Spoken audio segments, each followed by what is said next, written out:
Hello, this is Paul Glumaz once again with Lyndon LaRouche and his friends, and um, the international movement of Lyndon LaRouche. And this is the 18th of June, 2018, a very unseasonably hot day in Seattle, and this is being brought to you by General Welfare Presents.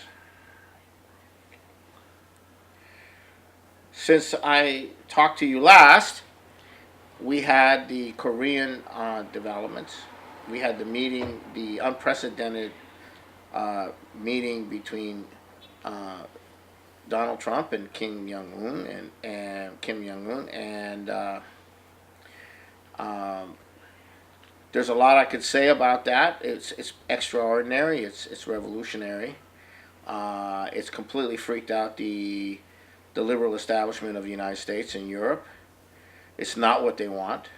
They don't want Trump settling the situation in Korea. They need to have the baiting of North Korea and the constant tension of nuclear threat as a control mechanism for that region. And guess what? A deal was made for the denuclearization of the Korean Peninsula. But it's not just North Korea's nuclear weapons which are going to be removed from and deactivated or shut down, or all of the facilities taken down and all of that. But guess who else has nuclear weapons in North Korea? I mean, in South Korea. That's part of the peninsula, isn't it? Well, the U.S. has nuclear weapons. So the denuclearization agreement is implicitly, guess what? The U.S. isn't going to be able to have nuclear weapons stationed in Korea. Of course, they have nuclear weapons off on submarines, and they have nuclear weapons elsewhere. But it also implies and suggests that as the process of occurs, the United States military is going to not be there anymore. And not just for South Korea, but also also Japan. You're talking about 75,000 troops coming home. I can guarantee you the military-industrial complex is not very happy about that. All this military deployment everywhere in the world to keep the world safe for democracy is running into some problems here. Now, the main thing to understand is that none of this would be possible if it wasn't for the Belt and Road. It's right now, the plan is to have two modern railway lines go up both sides of North Korean coast into China and into Russia. The Japanese are getting involved in the actual economic side of it, and the actual paying for some of this. And this is basically a deal not with the United States. This is a deal between Japan, South Korea, Russia, and China. This is their coming together around the Belt and Road, ending geopolitics in the region, and going for a beneficial economic development of the entire region. And Trump says that North Korea can become very prosperous. North Korea can have unbelievable economic development. Well, that's what he's talking about. And to have a president who's actually talking about the benefit to the other, right, of this. This is huge. And this is causing waves of freakouts in the institutions, in the establishment, in the financial centers, in the power centers of the transatlantic region. Trump should never have been allowed to meet with Kim Jong-un.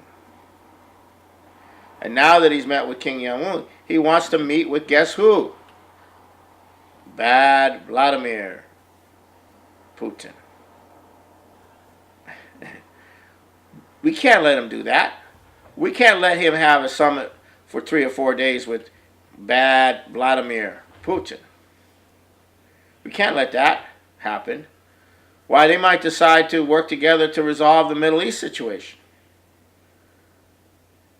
And they could bring in China with the economics, and they could bring in India with some of the other economics. They can bring in Japan with the economics.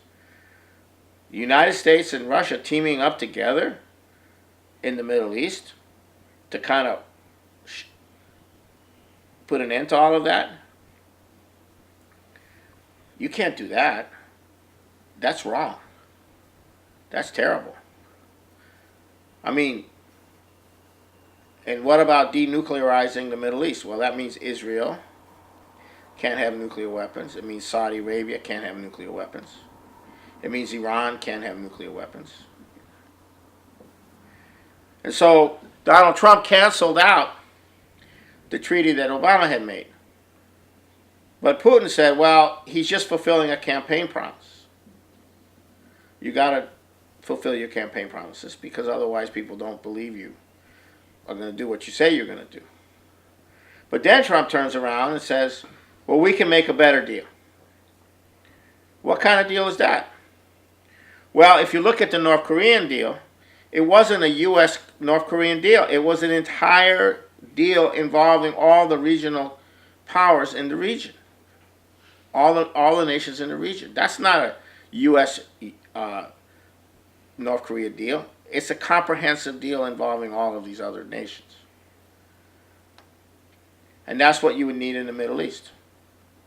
And so if you follow the North Korean template of the agreement that was made with North Korea, then you follow through to the Middle East. And what do you have? You have something similar. So what's going on right now is you're seeing the withering away of systems of geopolitics, where you have fault lines, you have conflicts, you perpetuate the conflicts. Perpetuating those conflicts provides the excuse to force countries to have sanctions against Russia, to create the divide, and then use that to have blocks of nations against other blocks of nations. This is the geopolitical system. It came into full force during the Cold War, and this allowed for the European colonialists to remake themselves into an international financial cartel, and allowed them to come back after World War II. And they eventually took over the United States in the 70s and 80s financially, after Nixon took the dollar off the gold reserve system. So you have this global financial system based on a non-US dollar, which is an international dollar, which is centered out of London, centered in the offshore tax havens. And this system, which is now the gambling casino, which is now too big to fail, too big to jail, this is the system. But the way it works is you have geopolitics controlling the behavior of nations. But what happens if nations start to get together and end their conflicts and start to develop, start to work together for mutual benefit? That's the end of geopolitics. And what do you have now? You have Russia and China working together. You have finally the beginnings of India and China working together. You have the beginnings in that context of maybe India and Pakistan working together. You have North Korea now working together with China. You have, you have you have South Korea working together with Japan. You have Japan working with Russia. Japan's going to be involved in the development of the Far East of Russia. The Chinese are going to be involved in that as well. The South Koreans are going to be involved in that as well. And included in that is North Korea. So everyone benefits. Now, there's millions of Korean refugees that are outside of North Korea within China, in the border area of China. They, in turn, have a stake in reestablishing themselves in Korea. That's a lot of Koreans. That's in the millions.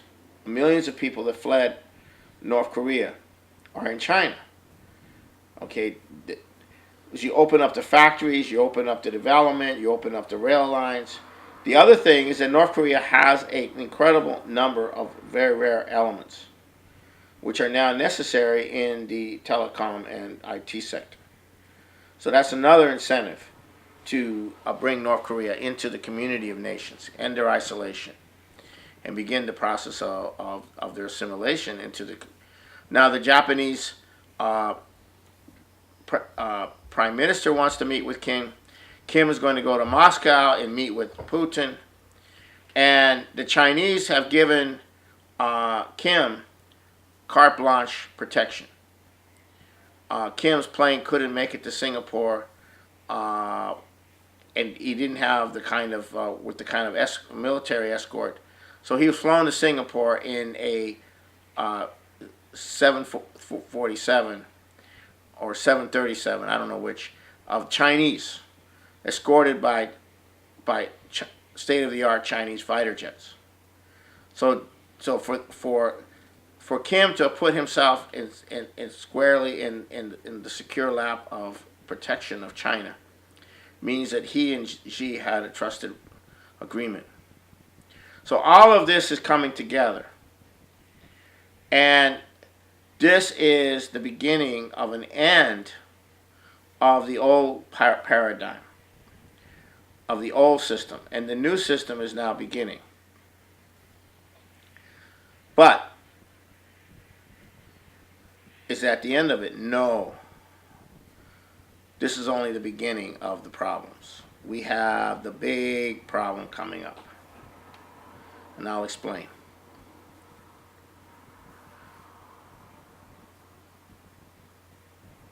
You have an oligarchy. You have a European oligarchy. You have an oligarchy in the European countries. They fight each other, but they act as a unison. And they never left. They never went away. And they control the key people who they use as their operatives. People like Macron, people like Tony Blair, Theresa May, and people like Merkel. And so when Trump went to the G7 in Canada, he was up against these four: Canada, Germany, France, and the United Kingdom, who were demanding that there be a mobilization to, quote, stand up to Russia militarily, stand up to their next provocations, which were all fake, the Skripal affair and all of that. And this is what Theresa May was promoting. This is what Macron is promoting. This is what Merkel's promoting, and also Trudeau. But really, it's his foreign minister of everything, Chrystia Freeland, whose grandfather was a hardcore part of Hitler's war machine in Ukraine, and she's part of the Nazi movement in Ukraine. So what does Trump say at the G7 meeting? He says, "How come Russia's not here? They used to be here. It used to be called the G8. How come Russia's not here? They should bring them back."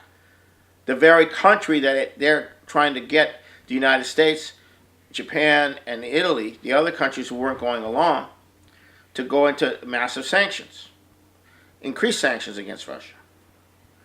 And then Trump said something else. He says, Crimea is Russian. They speak Russian. That's not what the Russians invaded Crimea. No, the Russians already were there as part of the agreement. And Crimea is part of Russia. It always was part of Russia until Khrushchev in 1954 administratively moved them over to the Ukraine. But they've never been Ukrainian. They've never identified with being Ukrainian. They've always identified with being Russia as part of the Russia. And so when the coup occurred, and they were told they could no longer speak Russian in public, and other atrocities, and that they would have to submit to dictatorial rule by Ukrainian Nazis who hate Russia, they seceded. That was the invasion of Crimea. So right now you have Ukrainian troops backed by NATO, with U.S. embedded forces, Canadian embedded forces, other national forces preparing to answer Trump. What happened in North Korea with an invasion of the Lugansk Donetsk area of the Donbass, such that they can force Putin to respond. This is going on right now. They're penetrating, they're probing. None of this is being reported, but we are very close to a full-scale assault from the Nazi part of Ukraine on the Russian part of Ukraine. And this is the answer to what happened in Korea. Is to get a war going now on the continent of Europe, and NATO is directly involved, and our military is supporting it. Not Trump, but our military is supporting it. Our military is still supporting the so-called rebels in Syria, the so-called mercenary that are trying to prevent that country from being a country. It's these mercenary armies that the U.S. and the United Kingdom and the French have supported over Africa and the Middle East, which have created the refugee problem, in part. It's the economic collapse of those regions has also created the refugee problem in Europe. And that was deliberate, to destroy Europe, to lower the wages, to create massive conflicts internally in Europe. This is Obama's world order. This is the British world order. You destroy every nation on the planet. You leave nothing but a bunch of chaos. It's wrong to call it the New World Order. It's the New World Disorder. That's what it really should be called. And the Russians have stepped in, and now Trump is saying things that he shouldn't be saying. So, at the graduating ceremony, I think in one of the military academies, Secretary of State Mattis is saying that China wants to put everyone under their control. They're reviving the Ming Dynasty, and he's very, Russia is our big enemy. This is Mattis, our Secretary of Defense.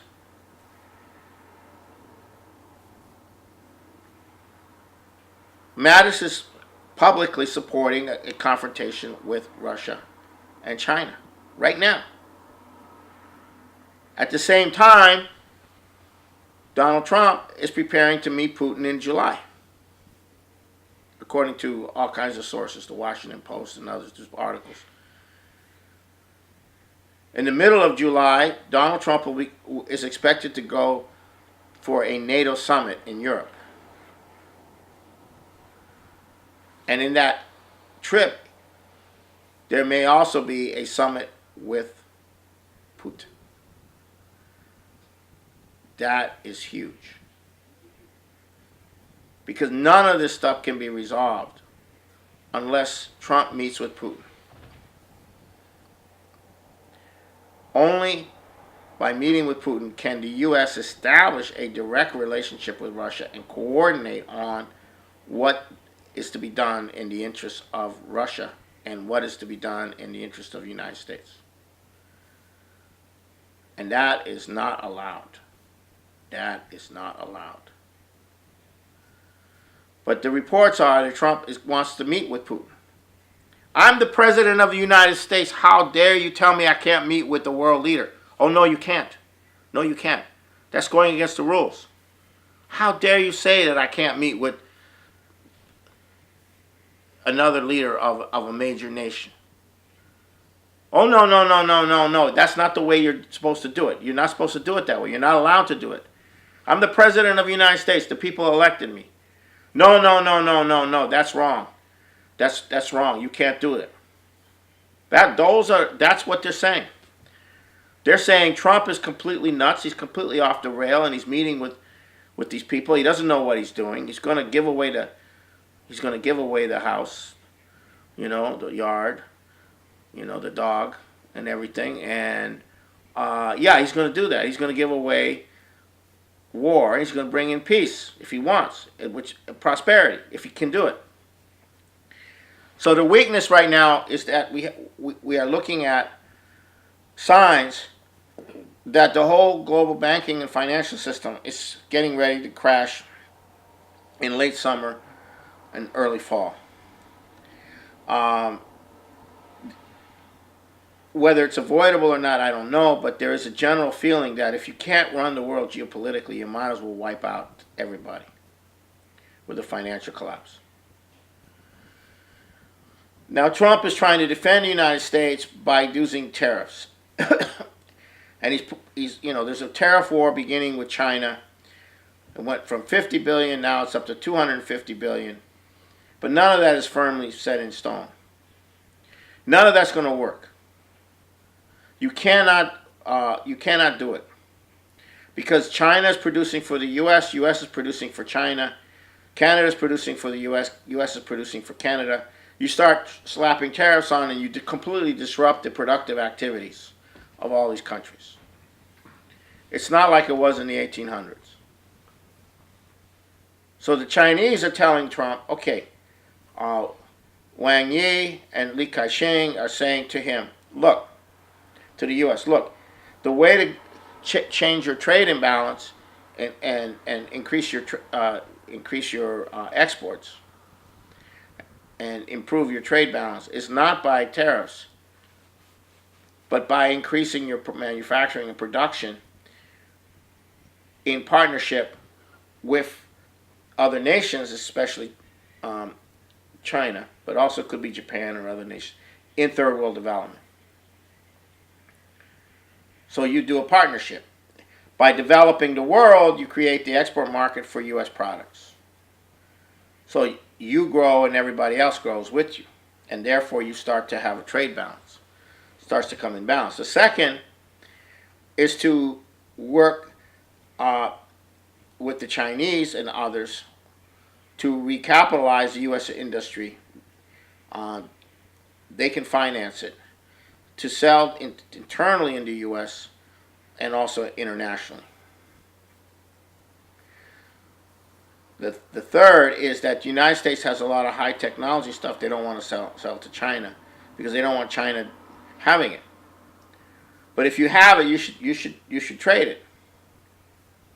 You shouldn't fear that China is going to be a superior economic power. They will ultimately be a superior economic power. They have a 1.3, 1.4 billion people. But you can develop with them. And that's going to be the only way to do it. But that's not enough because the coming systemic bankruptcy of the financial system. So basically, we're now entering Glass-Steagall time. And the new government of Italy supports Glass-Steagall. And the new government of Italy has about 25% of their key cabinet positions are people that signed our petition, signed our letter to Donald Trump, wishing to have the U.S. implement Glass-Steagall as part of a global Glass-Steagall process. The bank separation. So this new Italian government is also refusing to ratify CETA, Canadian-European Trade Agreement, which is very important. So, and also they're moving to end the sanctions on Russia. So this whole thing is shifting. Austria and Italy are now two significant countries in Europe that are opposing, that are in the process of opposing the sanctions on Russia. And lastly, Angela Merkel is experiencing a rebellion from the right-wing Bavarian component of her coalition, otherwise known as the Christian Socialist Union, CSU. Their leader, who's the Interior Ministry, is talking about strict policing of the borders. And this is causing, and Merkel's totally opposed to it, and this is causing a crisis within the German, we may have a fall of the German government within the next few weeks and new elections. And if there's new elections, the opposing parties that came close to capturing those opposing parties will probably do well enough to form a coalition, and that'll be a massive shift of Germany out of the control of this international system. So at the same time, you have the population of Great Britain being totally devastated by the policies of Tony Blair and now the Tories, and you have somebody waiting in the wings who's totally opposed to all of this, and his name is Jeremy Corbyn. He's managed to become the leader of the Labour Party, and he's consolidated his position in the Labour Party, and he will become the next prime minister if there's elections. So the oligarchy is in deep trouble. Now, who is the oligarchy? These are European families that go back hundreds of years. The Rothschilds goes back 200 years, 250 years, but they are relative newcomers. These are all families that are intermarried, and they've been in control of this European system for a long time. And perhaps the next show I'll go into a detailed account of what the European oligarchy is. In fact, I should probably do that. I should prepare that for you next time.